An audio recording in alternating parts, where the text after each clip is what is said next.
Hi friends, உங்கள் வீட்டில் புதினா செடி இருக்கா? அப்போ இதை ட்ரை பண்ணி பாருங்கள். டிப்ஸ் நம்பர் 1, புதினா தண்டை மண்ணில் நடும்போது 45 டிகிரி சாய்வாக கட் பண்ணி வச்சா வேர் சீக்கிரமாக வரும். டிப் நம்பர் 2, புதினா நல்லா வளர்ந்ததும் இலைகளை மட்டும் கிள்ளக்கூடாது. தண்டு நீளமாக வளர்ந்துட்டே போனால் செடி காஞ்சு போயிடும். தேவைப்படும் போது தண்டோட விட்டுட்டு கட் பண்ணால் கீழே உள்ள தண்டில் இருந்து புதிய கிளைகள் உருவாகும். டிப் நம்பர் 3, புதினா செடியை பொறுத்தவரை ஆழம் கம்மியாகவும் அகலம் அதிகமாகவும் இருக்கிற டப்பாவில் வைக்கிறது நல்லது. ஏன்னா புதினாவோட வேர்கள் ஆழமாக போகாது. டிப் நம்பர் 4, புதினாவுக்கு பல உரம் காய் உரம்லாம் தேவையில்லை.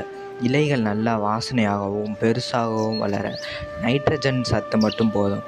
அதுக்கு நம்ம வீட்டில் தினமும் பயன்படுத்துகிற டீ தூளை வாரம் ஒரு முறை புதினா செடியை சுற்றி கிளறிட்டு போட்டு விடுங்க. டிப் நம்பர் 5, புதினா செடியை நேரடியாக வெயில் படும் இடத்தில் வைக்கக்கூடாது. செடி கருகி போயிடும். புதினாவுக்கு காலை வெயில் கிடைச்சா மட்டும் போதும். அதே போல் மண் எப்பவும் லேசாக ஈரப்பதத்துடன் இருந்தால் போதும். தண்ணி தேங்கக்கூடாது. தேங்கினா வேர் அழுகி போயிடும். Thank you friends.